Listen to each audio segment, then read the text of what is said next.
welcome to my presentation, Themes, Standardize Without Compromise.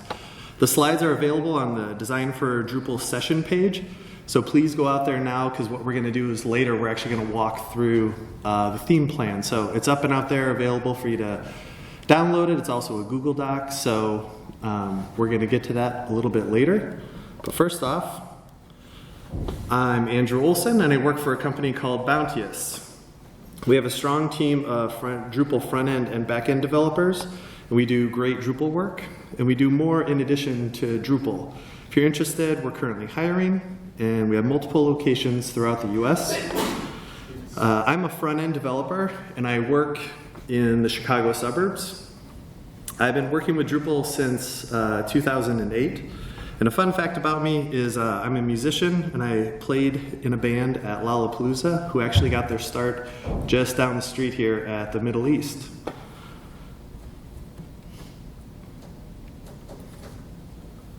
What we're going to talk about today is why would you standardize a theme?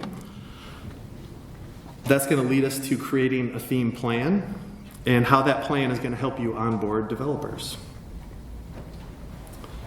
So one size fits all does not apply when it comes to themes. Automatically selecting a theme based on your last project can be really dangerous. Rolling your own custom theme every time from scratch is extremely inefficient. Using a contributed theme can be really frustrating as you're trying to override defaults and you're fighting opinionated styles. So let's say your theme is like a pair of shoes. So you just got off another project and you're ready to start a new project. Boy, that theme is looking really nice to you, right? It's like this pair, as you see on the screen, these comfy, fuzzy slippers. Because you're ready to start this new project and you're thinking, oh, that's an easy choice. The other project was a great success. Here's this new project. I have everything pretty well set. So let's just start with this new theme because it's what I'm comfortable with. It's what I'm used to. But it's comfortable until it's not comfortable, because the project that you're on might not be an exact fit. You see here, this is for going out. The other one was for staying in. So what do? Do you search for a theme that's a single purpose? So this new site is pretty specific. So are you going to go out and hunt for a contrib theme that really fits it really well? Like on the screen you see this pair of soccer shoes. Soccer shoes are great until my son comes with me to the grocery store and is clicking around in the grocery store. They're meant for the soccer field, so it's a single purpose. Perhaps the client is saying, I want a beautiful, elegant design, right? So maybe you can transform those fuzzy, comfy slippers into something like this. It's pretty close. Maybe you want something that's airy. I'm from Chicago, I had to do this, right? Some sweet Air Jordans. This thing's gonna be high flying, nice and light, just floating on air. You want a nice light theme. But I also want something that's been pretty used. Everybody's hopefully been bowling. On the screen here you see a pair of bowling shoes. And you get them, and it's kind of exciting. You put them on, they feel comfy, and then you kind of start smelling a little bit like Lysol, and they don't quite fit, and then you take them back, like maybe you're half size off. But they're serving the purpose for what you're there to do. I also probably want something that's been chewed on, something that's been tested out a little bit. I don't want it overly chewed on, but it's got to be pretty, substantial. But in the end, as a front-end themer, I didn't want somebody else making that decision for me. I didn't want to have whatever was happening on the project, what the client said, hey, we're just going to go with this contrib theme. Whatever washes up on the shore, on the screen you see some shoes that are just on the shoreline. I wanted to be in control of that decision. But at the same time, I want the project and the theme to serve itself. So if I don't make the decision, who's going to make the decision for me? I can actually tell you who does. It's this guy. His name is Chris Greetens, and he's the director of Drupal engineering at Bounteous. I've been working with him for 9 years. He and I together, really exciting. One of our very first projects together was building the Zipcar, which is a local company here. We built their pre-sales site as a Drupal theme. And so he and I have been around together for quite a while. And I will say, he's pretty intense here. He's also a huge Brewers fan. And he made these really cool cards because he goes to Brewers Fantasy Camp every year. So I felt compelled to share these because I think they're really cool. I love baseball cards. But he is a curmudgeon. Absolutely a curmudgeon. And actually he's a self-identified curmudgeon because he actually was at the Twin Cities camp and he gave a session called The Curmudgeon's Guide to Building Drupal Websites. So I'm not making this up. So it's a great session, you should check it out. But what I'm getting at is I've seen this look from Chris for about 9 years, maybe 8 years, because we picked the first theme together. But every year since then, he's been asking me, what's Bounteous's standard theme? And I'd always hem and haw and say, well, whatever that developer is on there, I want us all to make a decision. I want us all to feel good about that decision. But what Chris is really driving towards and what he drives our practice towards every year, every day, what he's striving for being the director of Drupal is consistency. And I myself wanted to fight against that consistency because I didn't want whatever was washed up. But at the same time, I didn't want to have a comfy theme and try and make that work when it really didn't work. So some of the things that Chris and I talked about were really 5 things. Is we're striving for consistency. We want to have a common language with UI and UX. And there was a great session yesterday called The 5 Awesome Ways to Streamline Your Process and Create Unique Styles. And I was hearing the same thing of they wanted to collect their components and have this common language, whether you call it a hero, whether you call it a promoted billboard, whatever that is, we need that common language. And if we're getting different themes and it's using different languages, it's going to be really confusing to people. The third thing is we need to focus on the site differentiators. If we're really consistent, we're all talking the same language, we don't have to rebuild the same card component in Hero or whatever you want to call it every single time. Everybody understands what that is. And that allows us to focus on the fun and the really challenging parts of our project.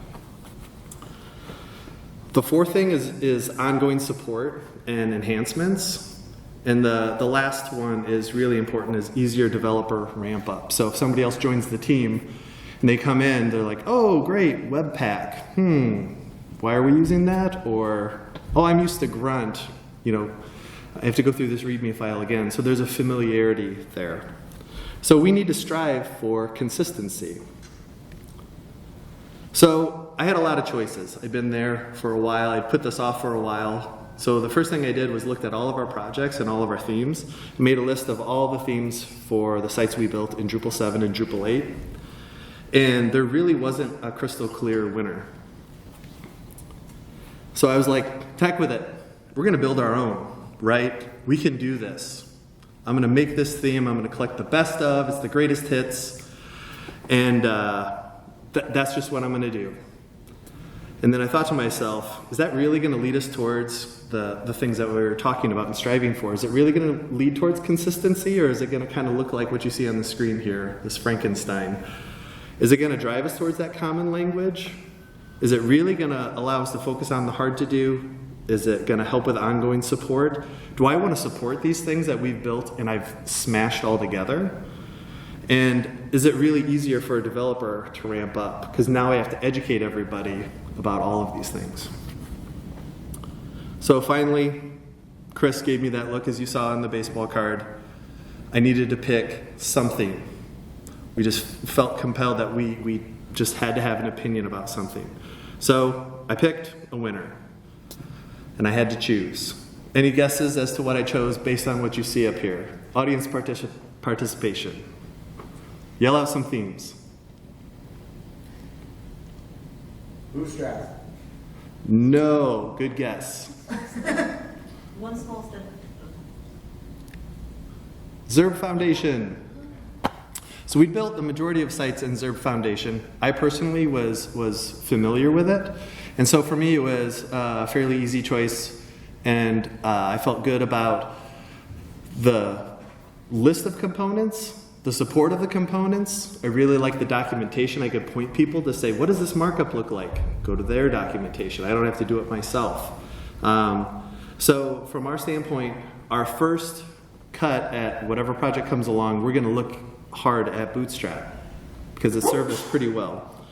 I also wanted to have a runner-up. Any guesses to this one? It was already said. Bootstrap.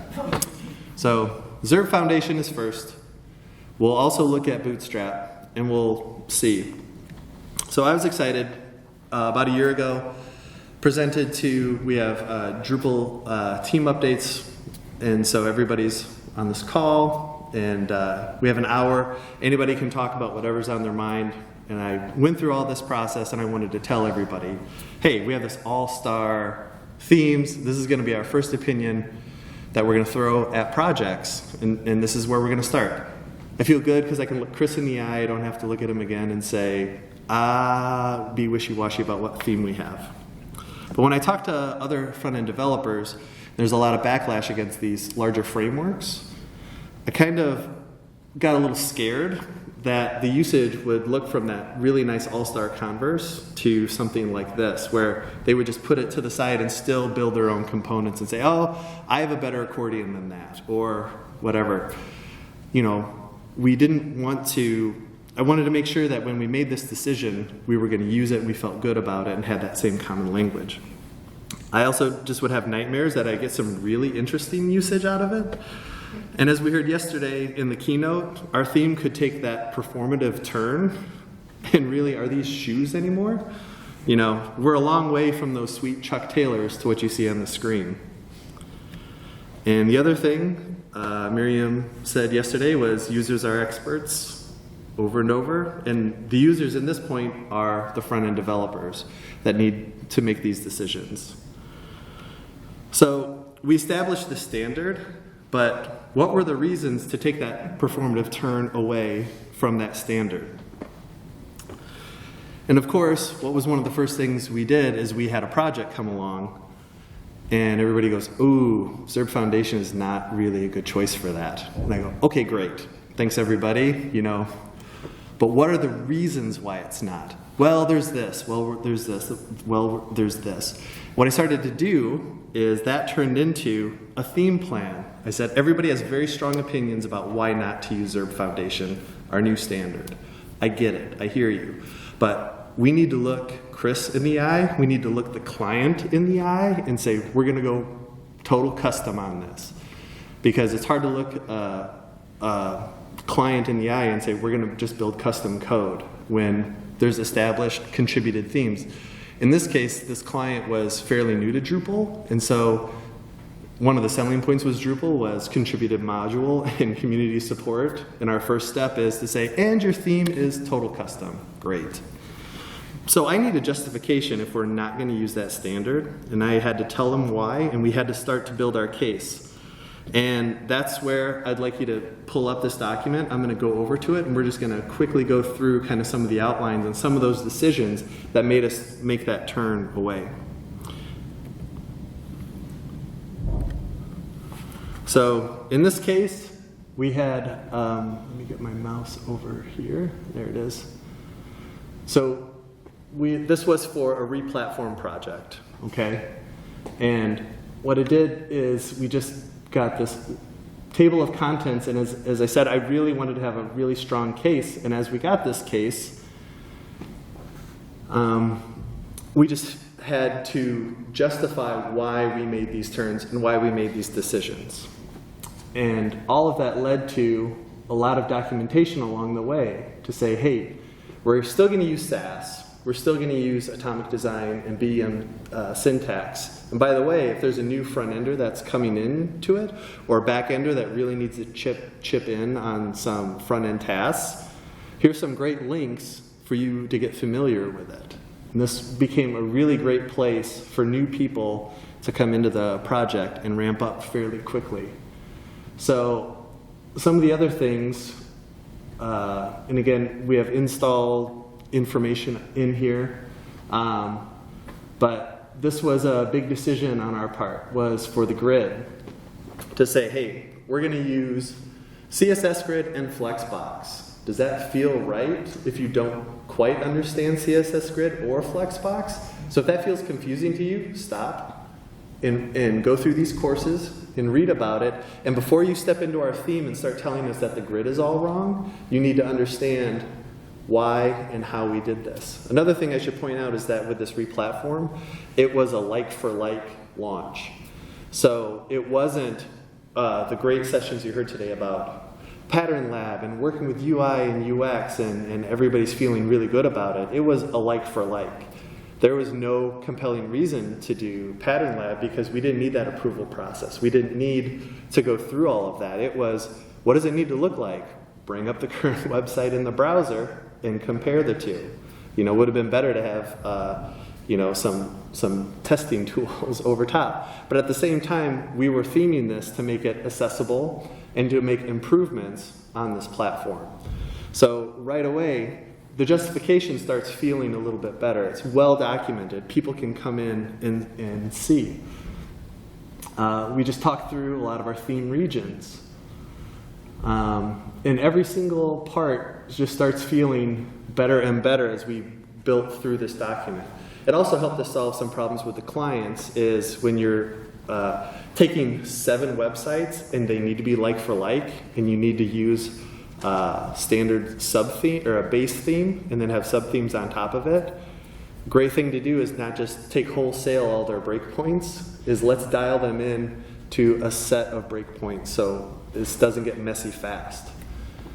And the other thing is navigation is really important. So we didn't want to build 7 different navigation. What we did is we had a lot of meetings with the client to say, hey, what we're going to do is you're all going to get the same navigation. All the navigation you have today is really pretty close, but here's the reason why we don't want to do like for like with navigation.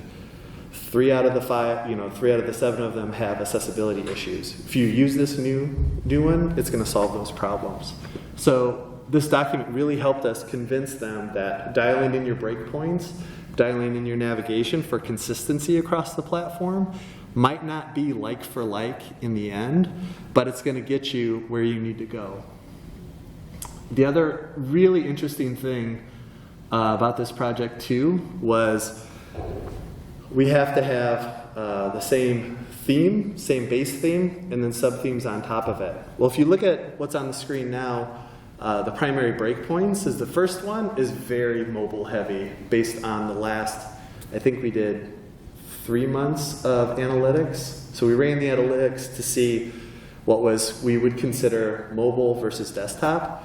And then if you look down at site 4, the main focus of that is desktop. So right away as we're going to launch this site by site, it's really going to help us focus on how we're building this. So if we go with site 1 for the initial launch, we're going to hit our mobile really heavy. But if some of the components that are shared on site 4, we can put off a little bit more of some of the desktop. But that was really interesting. The other thing, as I mentioned before, is this was for higher education, so accessibility was a huge part of this. A new developer comes on, you go here, you start asking questions. You do not build a component that you do not test for accessibility. Like that is an inherent part of why we're replatforming the site. This is the justification for a pattern library, because we're big fans of pattern library, but we felt compelled for somebody to say, why aren't you using a pattern library? Well, this is exactly why we're not. So this document feels really good to us, and it's capturing a lot of great things. There was a great session about image styles, so you need to use image styles. That's a part of what we're doing. You're reading through this document. You need to be making image styles. And you pretty much get the idea. The session right before this was layout and layout builder. So we're doing this in D8. We're going to use layout builder. So this is a little information about how and why. Kind of like with breakpoints, we didn't want to make a million different layouts because we're talking to 7 sites. So we just tried to say, we're going to start out with these layouts, and if we need to add more, we'll add more, but let's really try hard to do this and make everything fit in these. And lastly, let's talk a little bit about the theme and sub-theme. So We want the modules, we want theming in the modules to serve whatever that component is, and then break out into our theme things that are shared across. And then as soon as we get to that topmost level, there's a better graphic here for it. So this is the platform that we're looking at, and this is where you see why we did that turn away from Zurb Foundation. Is we just wanted to start out with Drupal core classy, and then make this generic client base that had enough styles to show you what that component could do and what it looked like. And then for site 1, 2, 3, 4 through 7, site 1 might be red and black, and site 7 might be green and purple. You know, if we build this right, there's some subtle shifts and variations between them, and photography and colors, and there's a lot of spatial differentiation that can happen within the theme. But it felt really good to us. It made a lot of sense to the client too, of why this was turning into a custom theme. Web fonts as well. So what I'd love is if you download this and it's of interest, if you feel like there's something else that on your project that would be good for it, I'd love to hear from you. I'd love for this to be kind of a starter theme plan for people. To me, this is the one that we did for a replatform, so there might be a better one there might be different varieties. It'd be great for us to share and collaborate and see what we have.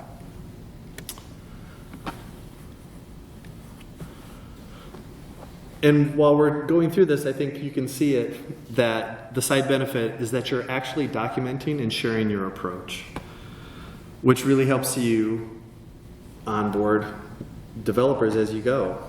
So before we go on, I want to say that this document could not have happened without the hard work of Wade Stewart, who is an outstanding senior front-end developer at Bounteous, and Joe Purcell, who's a really amazing architect. And they were key in these conversations as this document grew over time.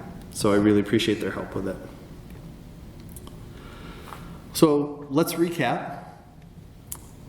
Why did we standardize? These were the 5 points that Chris and I discussed. Is we really want to strive for consistency, common language, work on the fun stuff, and not worry about the common items.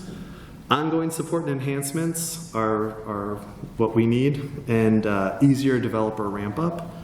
But your standard theme, hopefully when we went through that document, you see that your standard theme doesn't have to be standard.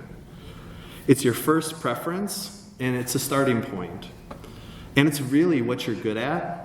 It's been tested, it's been launched, it's been proven in production, and it's maintained by your clients. So why would you turn your back on it? So you need justification to break why that out of that norm. And you have to understand the risk that you take when you turn away from a standardized theme. And the side benefit is that it allows you to communicate with your team and with the client on your approach. So theme plans for the win. I want to thank you for your time and see if you have any questions. Yes? Does Zurb Foundation have accessible components like out of the box, like select list and things like that? It does have accessible components. I would say if you do use them, always use Lighthouse. But in our experience, they've been built for accessibility. But depending on how you theme them yourself, you're still always going to want to check. Great question. Any other questions? Yes. Just to tag off that, what was the kind of impetus originally to go with Zurb over Bootstrap or some other standard? The question was, why go with Zurb versus Bootstrap or something else? Yeah. When I sized up what we'd done in the past and what had been, decent sub-theme and platform, the majority of what we'd done was in Zurb Foundation. And I know personally had a lot of familiarity with it. And as we'd ramp people in, I saw there wasn't as much of a barrier because there's a lot of information about Zerb and a lot of information about Bootstrap. When it came down to it, it was really close to go between Bootstrap and Zerb Foundation. And the reason it tipped me is my familiarity, and we had a majority of the sites with it. It was, as you saw, it was a hard decision, and I put off already for years of making that decision. Right. So, yes. Have you ever looked back at a theme plan and kind of analyzed what changed or what didn't go according to plan? That is a great question. Have I looked back on a theme plan to see what has changed over time? So the exciting thing about the theme plan you just saw, and I'm not joking, is the site, the first of those 7 sites launched this morning. And what we did is we took this document and it became a living document. So we took this document that was started out as a Google Doc and it went into their Jira and is a living document in their system. And we built this and their developers are going to take it over. So this is pretty fresh, a couple hours. I don't know if it's changed from this morning's launch, but it's an outstanding question and I'd love to see. Absolutely this will change over time, especially those initial assumptions about breakpoints and like menus. If there's some other hotness that comes along that we want to test out, you know, we'll see. But the intent of this would be a living document. Also, how did you find so many pictures of shoes?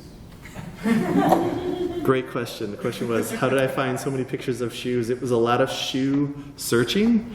And I think you're probably shocked that there wasn't a cat in the entire presentation. And as I was about to wrap up my slides this morning, I realized that, and I was going to switch the dog out for a cat. I'm known for, I use Place Kitten and a lot of cats and everything to just disarm the client and have them go, oh, it's cute, and then it just helps us sell the design a little bit better. So no cats, lots of shoes. It was a lot of searching. I'm guessing that I'm going to get a lot of ads for shoes soon. Another question. So is this a theme plan that you will now apply to other projects in the future, or will you rewrite it for each new project? The question was, will we use this or rewrite it for every project? What I would say, this is the start of every theme plan we need to justify moving forward when we're not using the standard. So yes, my intent would be to have projects use this because I'm a big fan of documentation and I feel it's very useful. So my intent, if we had a project tomorrow, whether it was a replatform or not, I would probably just go through this really quick. And that's why I shared this. It's very, I think I just say client in there. And my intent is for you to take this and use it in your own projects. Because that's what we're planning on doing. So we can use it as a model. I would definitely use it as a model, yes. Okay, thanks. Yep. Yes. What would be different if you weren't just doing a lift and shift? If, say, you were trying to develop a standard from which various affiliate sites could be built from scratch?